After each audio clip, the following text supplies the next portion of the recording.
The universe, for all its infinite, screaming chaos, had always been silent to us. It began on a Tuesday. A Tuesday so utterly mundane it felt like a cosmic insult. In a dusty, forgotten observatory perched on a lonely mountain in Chile, Dr. Eris Thorne was nursing a lukewarm coffee and a creeping sense of professional despair. At 42, he was already a relic. His specialty was the search for extraterrestrial intelligence, a field that had promised the stars and delivered nothing but decades of static.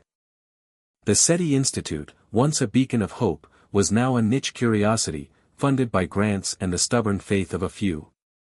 Eris was the last of the true believers at this facility, a man talking to a void that never talked back. The massive radio telescope, a skeletal ear pointed towards the heavens, was his only confidant.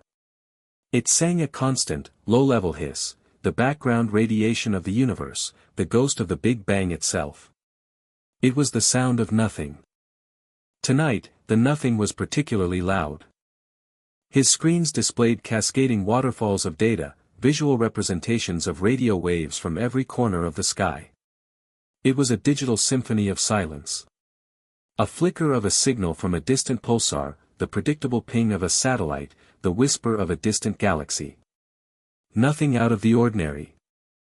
Then, at 3:17 and 42 seconds Universal Time Coordinated, the nothing changed. It wasn't a ping. It wasn't a whisper. It was a chord. A single, impossibly pure note, a perfect sine wave, sliced through the cosmic static. It wasn't random. It wasn't natural.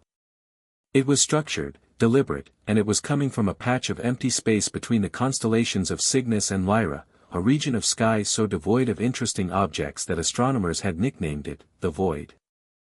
Eris froze, his coffee cup halfway to his lips. His heart hammered against his ribs. He ran the diagnostic. Equipment malfunction? No. Solar flare interference? No. A new, undiscovered satellite? The signal was too clean, too far from Earth's orbital paths. He isolated the frequency. It was a complex, multi-layered signal, but at its core was that single, unwavering note. It was a beacon. A lighthouse in the dark ocean of space.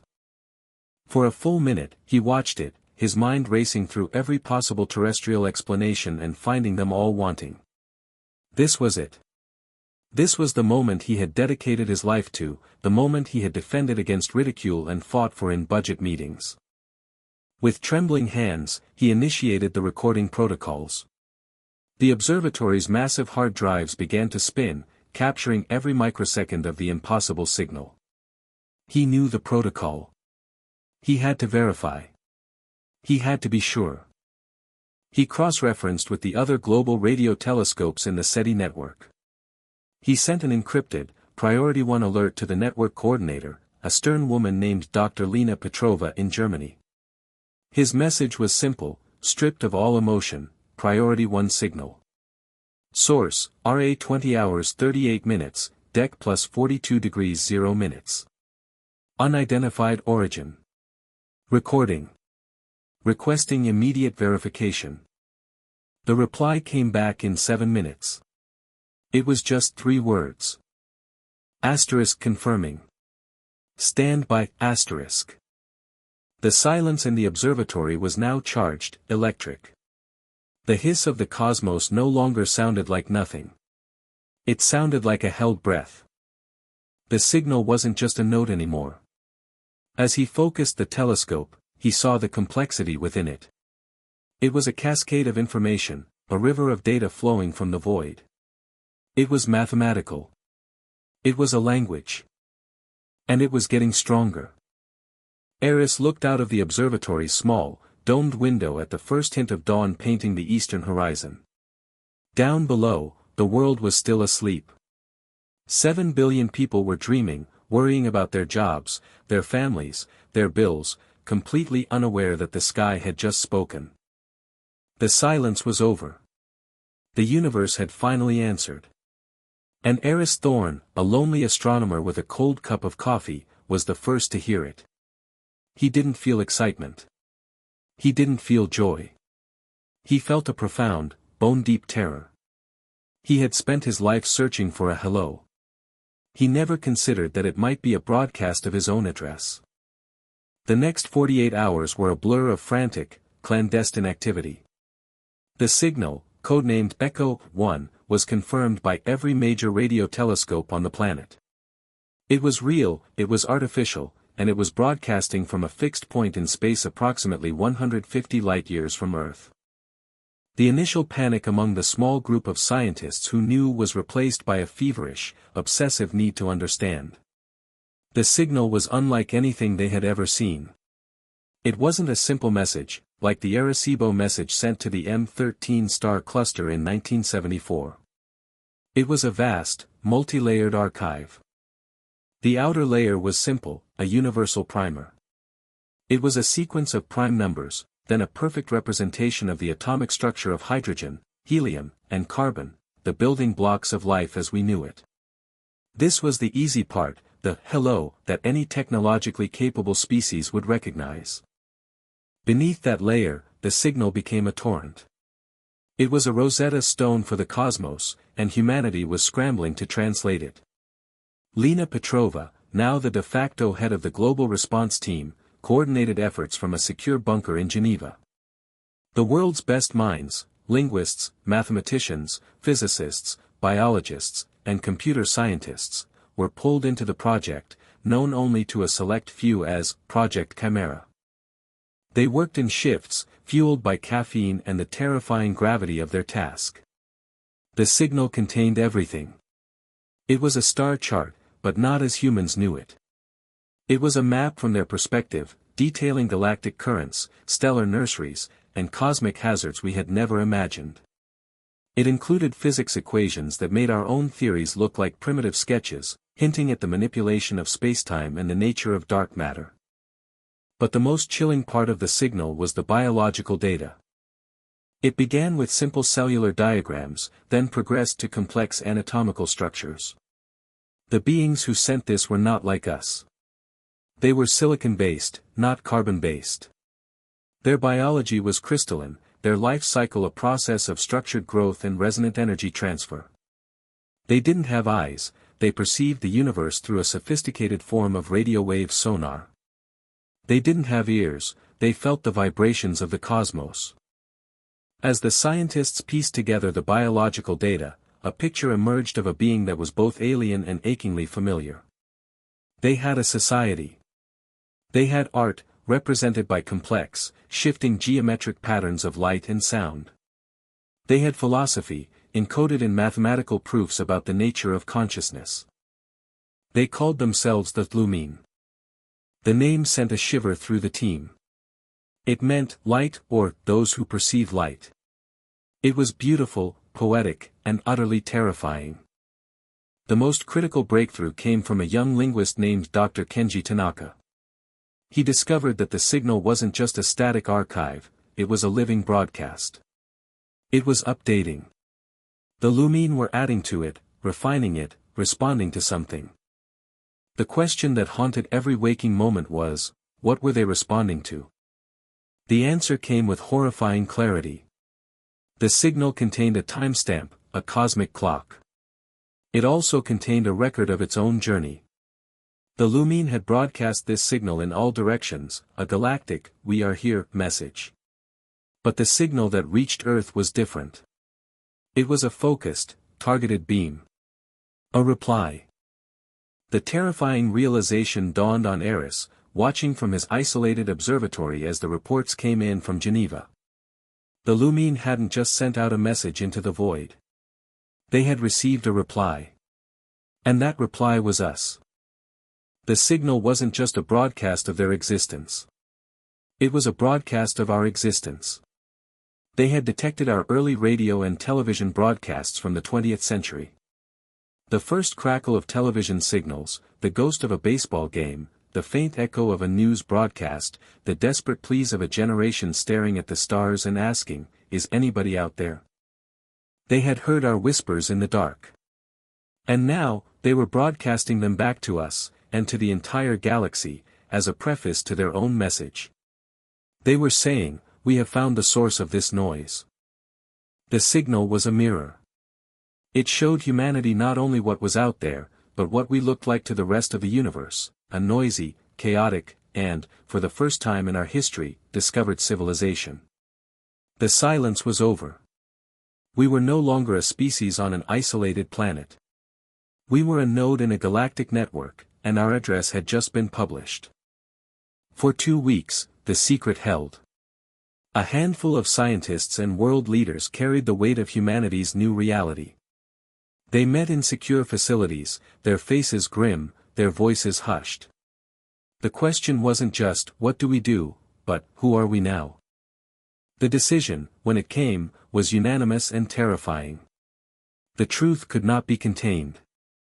A signal of this magnitude, broadcast across the galaxy, was the single greatest event in human history. To hide it would be a lie on a planetary scale, a lie that would inevitably crumble. Secrecy was no longer an option. The announcement was scheduled for a global prime time. A simultaneous broadcast from the United Nations General Assembly, the White House, 10 Downing Street, the Kremlin, and every other major world capital. On the designated day, the world went about its business, oblivious. People went to work, children went to school, and the endless, trivial dramas of human life played out. It was the last normal day on Earth. At 8 p.m. Greenwich Mean Time, the screens flickered to life. On every television, every computer, every smartphone, the familiar logos of news networks were replaced by a stark, simple graphic, a black background with a single, pulsing white dot. The symbol of the signal. The face that appeared belonged to the UN Secretary-General, a woman known for her calm demeanor. Tonight, her composure was stretched thin. Her hands trembled slightly as she gripped the podium. "Good evening," she began, her voice strained. "I am speaking to you tonight from the United Nations in New York. I am joined by leaders from across the world. What I am about to tell you will change everything you thought you knew about our place in the universe." She took a deep breath. 2 weeks ago, a signal was detected by radio telescopes on Earth. A signal that did not originate from our planet. It is artificial. It is intelligent. And it is a message. She paused, letting the words sink in. Around the world, 1 billion screens showed 1 billion faces frozen in disbelief. The message is from a civilization we now call the Lumine. They are located 150 light-years from Earth. They have known about us for some time, having intercepted our earliest radio broadcasts. Their message is a reply. It is a broadcast of our own history, sent back to us, and out to the galaxy, as a declaration of their discovery. The screen cut away from her face to a simple animation. It showed a stylized Earth, with radio waves expanding outwards in a sphere. Then, from a distant point in the galaxy, a focused beam of light shot towards Earth, and then fanned out, broadcasting in all directions. "They have found us," the Secretary-General said, her voice barely a whisper. "And they have told everyone." For a moment, there was silence. Then, the world erupted. Panic. Elation. Fear. Awe. The emotional spectrum of 7 billion people crashed into each other. Stock markets plummeted, then soared, then plummeted again. Social media became a firestorm of speculation, conspiracy theories, and raw, unfiltered emotion. The broadcast was the only topic of conversation. In the hours that followed, governments struggled to maintain order. The initial shock gave way to a deeper, more profound anxiety. What did the Lumine want? Were they a threat? Were they friends? The signal contained no weapons schematics, no hostile language, only data. But data could be interpreted in many ways. The most unsettling part of the broadcast was what it didn't say. There was no, "We are coming." There was no, "We will protect you." There was only the quiet, unassailable fact of their existence. Eris Thorne watched the announcement from the observatory in Chile. He saw the news feeds from around the globe, crowds gathering in city squares, staring up at the sky as if seeing it for the first time, families huddled together, weeping, leaders giving solemn addresses, their words feeling hollow and inadequate. He looked at the screen showing the signal's data stream, a constant, flowing river of information from the lumine. He felt a strange sense of calm amidst the global chaos. His life's work had been validated in the most spectacular way imaginable. But the victory felt hollow. He had spent his life searching for a friend in the dark, and had instead turned on a light to find the universe staring back at him. The world was different now. The old divisions of nation, race, and religion suddenly seemed so small, so insignificant. Humanity was no longer a collection of competing tribes on a single planet.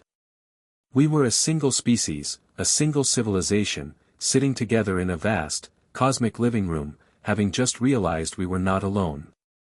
The day everything changed wasn't the day the signal arrived. It was the day we understood what it meant. It was the day we realized our home wasn't just a planet, but a single, tiny address in a galaxy full of neighbors. And one of them had just knocked on the door. In the aftermath of the announcement, humanity turned its full attention to the signal. Project Chimera became the largest collaborative effort in history, a global, open-source attempt to decode the Lumine's archive. It was no longer a secret. It was the world's new religion. The data was overwhelming. The Lumine's message was not just a collection of facts, it was a story. The story of their world, their star, their evolution. Their home world, which they called Resonance, was a planet orbiting a stable K-type star. It was a world of crystalline structures, vast, silent plains of silicon, and methane seas. Life had not begun in a warm, primordial soup, but in the cold, structured lattice of a growing crystal.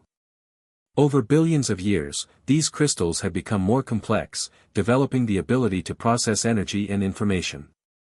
The Lumine were not individuals in the human sense, they were a collective consciousness, a planetary network of interconnected crystalline minds. A single Lumine was a point of awareness, the species was a single, thinking entity. They had no concept of war, of territory, of scarcity. Their world was rich in the energy they needed, and their minds were linked, eliminating the misunderstandings that fueled human conflict. Their history was one of slow, steady growth, of expanding their awareness from their planet to their star system, and finally, to the galaxy beyond. They had been listening to the cosmos for millennia. They perceived the universe as a symphony of vibrations, a constant stream of information flowing through the fabric of spacetime. For most of their history, the only sounds were the natural ones, the hum of stars, the whisper of nebulae, the deep bass note of black holes. Then, a century ago in their timeline, they heard a new sound. A faint, chaotic, and utterly unique noise. It was a cacophony of structured radio waves, a pattern of information that was not natural. It was the ghost of Earth's 20th century. The Lumine were fascinated. They had found another source of consciousness in the galactic symphony. They listened for 100 years, patiently recording and analyzing our noisy broadcast. They learned our languages, studied our art, and tried to understand our history through the lens of our television, radio, and satellite signals. What they found was a species of profound contradiction. They saw evidence of breathtaking beauty, music, poetry, art, acts of selfless love and sacrifice. They also saw evidence of horrifying violence, war, genocide, destruction of their own planet. They saw a species divided into countless competing groups, each convinced of their own righteousness. To the Lumine, this was a paradox. A thinking species should be unified, a single mind exploring the universe. Humanity was a fractured, chaotic chorus. Their broadcast was, in part, an attempt to understand this. By sending our own history back to us, they were holding up a mirror, asking a silent question: is this what you are? The biological data they sent was not just a description, it was a lesson. It showed their interconnectedness. It showed how a single thought could be shared across their entire planet in an instant. It was a model of a unified consciousness. As humanity decoded this, a new feeling began to spread, replacing the initial fear. It was a sense of profound humility. We were not the masters of our universe, we were a young, noisy, and deeply flawed species just learning to speak. The Lumine were not gods. They were not invaders. They were observers. Philosophers.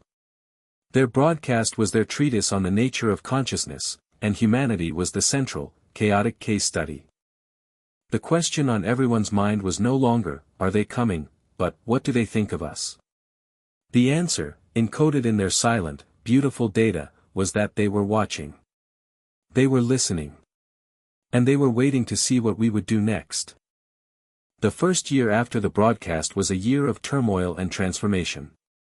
The initial shockwave of emotion settled into a complex global mood, a mixture of awe, anxiety, and a newfound sense of purpose. The old world order fractured. The United Nations was reformed into the Terran Council, a body with unprecedented authority to coordinate humanity's response. National borders, while still present, became increasingly irrelevant. The shared identity of being human began to supersede all other affiliations. Religions were thrown into crisis. Some fundamentalist sects declared the Lumine to be demons, a test of faith, or the harbingers of an apocalyptic judgment. They preached that humanity was alone with its creator and that this alien message was a deception. These groups saw a surge in followers, their ranks bolstered by fear and uncertainty. Other, more progressive faiths adapted. They saw the Lumine as another of God's creations, a test of humanity's capacity for compassion and understanding. The Vatican convened an emergency council to interpret the signal through the lens of Christian theology. Buddhist monks in the Himalayas discussed the nature of the Lumine's collective consciousness in relation to the concept of a universal mind. New, secular philosophies also emerged. Cosmicism, a movement that emphasized humanity's small and fragile place in a vast, indifferent universe, gained traction. Conversely, cosmic humanism argued that the signal was proof of life's rarity and resilience, and that humanity had a duty to preserve and spread its unique brand of chaotic, creative consciousness. The economy was reshaped. A global, space defense and research initiative, SDRA, was established, funded by a tax on all nations. Its initial mandate was not military, but scientific, to decode the Lumine's technology, understand their physics, and prepare for any future contact. The race to the stars, once a competition between nations, became a unified human project. The first FTL research programs, once the stuff of science fiction, were greenlit with unlimited budgets. Art and culture exploded. The Lumine's art, geometric patterns of light and sound, inspired a new wave of human creativity. Musicians composed symphonies based on the signal's frequencies. Architects designed buildings that mimicked the crystalline structures of resonance. Painters tried to capture the impossible colors of a world lit by a different sun. On a personal level, the broadcast changed how people lived. The existential dread that had plagued humanity for centuries was replaced by a different kind of anxiety, but also by a profound sense of connection. Stargazing became a global pastime. People would gather on rooftops and in fields, looking towards the constellation of Cygnus, where the Lumine star system lay, and feel a sense of kinship. The daily grind continued, but it was now framed by a new context. The petty squabbles of office politics, the frustrations of traffic, the anxieties of daily life, all seemed smaller, less significant when viewed against the backdrop of a silent, watching galaxy. Eris Thorne, no longer a lonely astronomer but a global icon, found himself at the center of this new world. He gave countless interviews, but he found little to say. He had opened the door, and now the world was rushing through it. He spent most of his time back at the observatory, watching the endless stream of data from the Lumine. He felt like a man who had lit a fuse and was now watching the explosion from a safe distance. The world was changing, evolving at a breathtaking pace. Humanity was no longer just living on Earth, it was living with the knowledge of the universe. The broadcast was the catalyst, the single event that had forced a species to grow up. 2 years after the broadcast, the focus of Project Chimera shifted. The initial, frantic effort to understand the lumines' technology and biology gave way to a more subtle, philosophical inquiry. The scientists and linguists had decoded the what of the message, now they were trying to understand the why. Dr. Kenji Tanaka, the linguist who had first identified the signal's responsive nature, made a groundbreaking discovery. He had been studying the structure of the lumines language, not as a set of symbols, but as a system of concepts. He realized that the signal contained a hidden layer, a metamessage woven into the fabric of the data itself. It wasn't in the prime numbers or the star charts. It was in the spaces between them. The lumines' communication was based on resonance and harmony. They didn't just send information, they sent the relationships between pieces of information. Tanaka compared it to music. A single note is just a frequency. But a melody, a harmony, a chord progression, that's where the emotion, the meaning, lies. The lumine had sent humanity a chord. By mapping the data streams onto a multidimensional graph, Tanaka and his team revealed a pattern. The lumine had structured their entire message around a central, recurring theme, the transition from chaos to order. They showed their own evolution, from random, chaotic crystal formations to a structured, unified consciousness. They showed the physics of the universe, the chaotic birth of stars from nebulae, the formation of stable galaxies from swirling gas. And they showed us. The data they had gathered from humanity's broadcasts was presented as the ultimate example of a chaotic system. Our history of war, our fractured societies, our individualistic consciousness, our destructive impact on our own planet, it was all there, a complex, turbulent pattern of noise. But within that noise, the lumine had also identified signals of order. They had highlighted our scientific endeavors, our attempts at global cooperation, like the UN, our art, our music, our exploration of space. They had isolated the moments where humanity acted as a single, unified species. The message was not a judgment. It was a diagnosis. The lumine were showing humanity a picture of itself and pointing out the pattern. They were showing us that we were a species in transition, a chaotic system struggling to find a stable, harmonious state. The final part of the decoded message was the most profound. It was a single, complex equation. It wasn't a formula for a new technology or a weapon.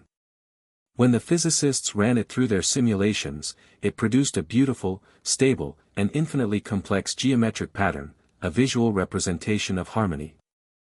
Beneath the equation was a single, conceptual symbol that the linguists translated as a simple, yet infinitely deep concept, invitation. The lumine were not offering us a blueprint. They were not giving us the answers. They were showing us the path they had taken, from chaos to order, and inviting us to follow it. The equation was a tool, a conceptual key to help humanity understand the next step in its own evolution.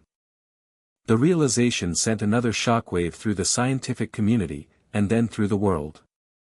The lumines' message wasn't about them. It was about us. It was a mirror, a teacher, a cosmic guide holding up a map of our own potential. The fear of invasion, the anxiety about their motives, began to dissolve, replaced by a sense of profound responsibility. The lumine were waiting to see if humanity could solve its own equation. The question of how to reply became the single greatest challenge facing humanity. The lumines' message was a gift of unimaginable value, but it was also a burden.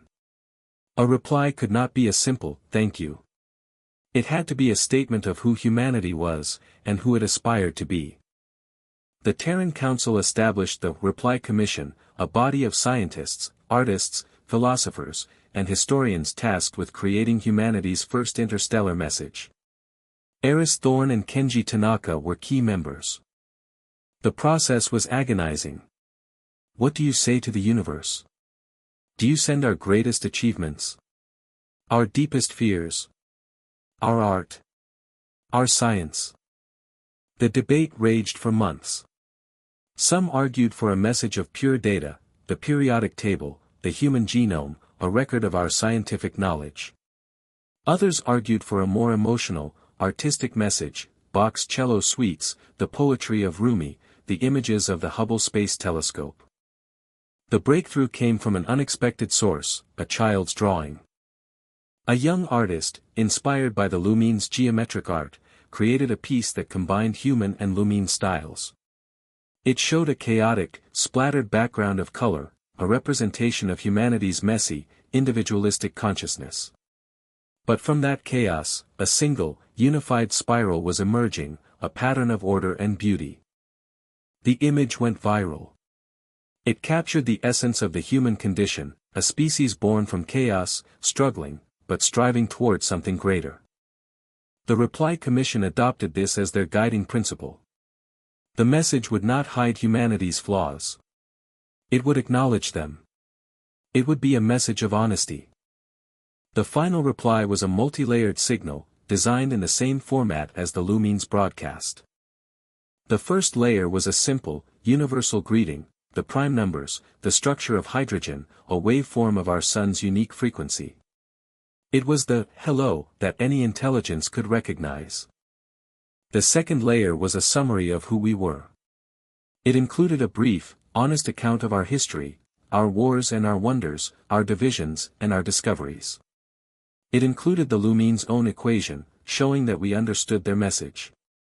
It was a statement, we have received your lesson. The third layer was our art.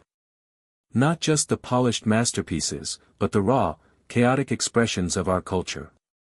A child's laughter, the roar of a stadium, the quiet solitude of a library, the complex harmony of a symphony orchestra. It was a celebration of our individuality. The final layer was the core of the message. It was a new equation, one that humanity had created. It was based on the Lumine's equation for harmony, but it was different. It was an equation that incorporated chaos. It was a mathematical proof that showed how complex, beautiful patterns could emerge from a turbulent, unpredictable system. It was a declaration that humanity did not need to become a unified, single-minded collective like the Lumine. Our strength, our beauty, was in our diversity. Our chaos was not a flaw to be overcome, but a source of infinite potential. And the final symbol of the message was not invitation. It was response. On the third anniversary of the broadcast, the message was sent. From a network of powerful new radio telescopes on the far side of the moon, a focused beam of information was aimed at the star system of the Lumine. It would take 150 years to arrive. The reply was not for an immediate conversation, but for a future generation. As the signal was transmitted, a moment of global silence was observed. Around the world, people stopped what they were doing. They looked up at the sky, not with fear, but with a sense of quiet pride. Humanity had spoken. We had accepted the mirror, acknowledged our flaws, and replied with a promise of what we could become. The years following the transmission of humanity's reply were a period of unprecedented progress and introspection. The knowledge that we were part of a larger galactic community, even if contact was centuries away, focused the species like nothing else. The Lumine equation, as it came to be known, became the foundation of a new scientific and social paradigm. Physicists used it to develop new models of energy, leading to clean, limitless power. Biologists applied its principles of harmonic resonance to medicine, curing diseases that had plagued humanity for millennia. Social scientists used it to design more cooperative and resilient societal structures. The SDRI's first major project was the construction of a listener array, a network of telescopes designed not to send messages, but to listen. The goal was not to find the Lumine again, but to search for other voices in the galactic chorus. The silence of the sky was no longer empty, it was pregnant with possibility. Eris Thorne, now an old man, spent his days at the listener array's control center. He had become a symbol of the first contact generation, a quiet, thoughtful presence in a world that had been forever changed by his discovery. He no longer felt the despair of the silent sky. He felt a sense of patient anticipation. Kenji Tanaka's work on the Lumine's language evolved into a new field of study, comparative xenology. He taught a generation of students how to think in a non-human way, how to perceive the universe through concepts other than sight and sound. He was a bridge between two worlds, one known, one unknown. The world itself had become a greener, quieter place. The unified global effort to solve climate change, once a contentious political issue, was now a matter of planetary pride. The Earth was our home, the cradle of a unique and valuable form of consciousness. Protecting it was the first step in our cosmic journey. The old divisions of nation and creed had not vanished, but they had faded. A person from a remote village in Africa and a scientist in a bustling metropolis in Asia now shared a common identity as citizens of Earth. They looked at the same stars and felt the same sense of wonder. One evening, Eris stood on a hill overlooking the listener array. The night sky was ablaze with stars. For his entire life, they had been distant, cold points of light. Now, they felt like neighbors. Some were silent.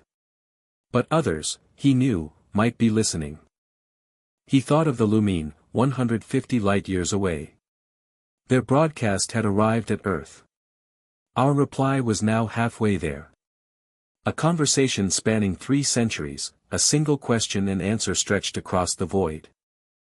The universe was no longer silent. It was a conversation, and humanity had finally joined in. The future was uncertain, a long road of unknowns. But for the first time in history, we were walking it together, as one species, looking up at the sky not with fear of the unknown, but with the promise of a new dawn. A century and a half after the broadcast, the world was a different place. The first contact generation was a historical footnote, their faces preserved in digital archives. Humanity was a Type 0.7 civilization on the Kardashev scale, well on its way to mastering its home planet. The listener array had grown into a planet-spanning network, its sensors drinking in the cosmic symphony, and it had found other whispers in the void, other intelligent signals, faint and distant, but there. Humanity was no longer alone in its corner of the galaxy. In a quiet room overlooking a city that shimmered with clean energy and living architecture, an old man sat in a chair, a blanket over his lap. His name was Leo. He was the grandson of Eris Thorne. Leo was watching a live feed from the moon's far side. The lunar transmitter, a magnificent structure of silver and light, was preparing for a historic event.